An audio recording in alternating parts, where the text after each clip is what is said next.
India tour पर आए Germany के चांसलर फ्रेडरिक मोर्स 13 जनवरी को कर्नाटका में विजिट पर थे। एक ऐसा मौका जो इन्वेस्टमेंट, इंडस्ट्री और जॉब्स के लिए बेहद इंपॉर्टेंट था। प्रोटोकॉल के मुताबिक ऐसे हाई लेवल विजिट पर सीएम को खुद एयरपोर्ट पर मौजूद होना चाहिए था, लेकिन चांसलर मोर्स को रिसीव करने न सीएम पहुंचे ना ही डिप्टी सीएम, क्योंकि सीएम और डिप्टी सीएम उस वक्त मैसूरू में राहुल गांधी को इम्प्रेस करने में व्यस्त थे। ये सिर्फ एक एयरपोर्ट पर रिसीव करने का मुद्दा नहीं था, बल्कि प्रायोरिटीज का असली टेस्ट था।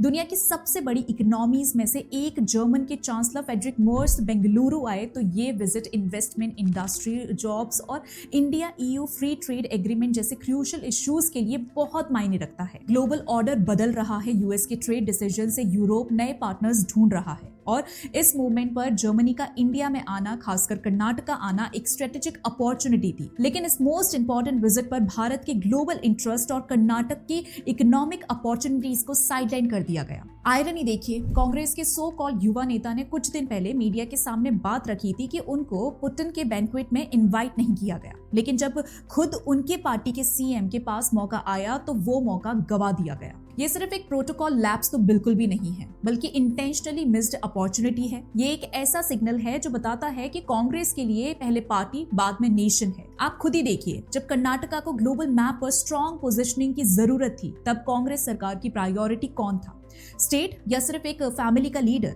वैसे ये विजिट इसीलिए भी बहुत इंपॉर्टेंट थी क्योंकि एक तरफ डोनाल्ड ट्रंप टैरिफ पर टैरिफ बढ़ाकर ग्लोबल ट्रेड को अनस्टेबल बना रहे हैं और दूसरी तरफ इंडिया यूरोपियन यूनियन के साथ अपने रिलेशंस को और स्ट्रॉन्ग कर रहा है। यूरोपियन यूनियन के नेता रिपब्लिक डे के लिए भारत आने वाले हैं और ऐसे वक्त में EU के मेजर नेशन जर्मनी के चांसलर का इंडिया और खासकर कर्नाटका आना एक बहुत बड़ा स्ट्रेटेजिक मूव था। यूरोपियन यूनियन के नेता रिपब्लिक डे के लिए भारत आने वाले हैं और ऐसे वक्त में EU के मेजर नेशन जर्मनी के चांसलर का इंडिया और खासकर कर्नाटका आना एक बहुत बड़ा स्ट्रेटेजिक मूव था। लेकिन कांग्रेस के लिए ये सब कोई इंपॉर्टेंट बात नहीं थी। इनसे नेशनल विजन या स्ट्रेटेजी की उम्मीद करना ही मुश्किल है, क्योंकि इन्हें इतना छोटा सा काम, एक मेजर इकोनॉमी के चांसलर को प्रॉपर प्रोटोकॉल के साथ रिसीव करने दिया गया, वो भी इनसे ठीक से नहीं हुआ। इससे समझ आता है कि कांग्रेस क्यों विपक्ष में है और क्यों आने वाले लंबे समय तक विपक्ष में ही रहेगी।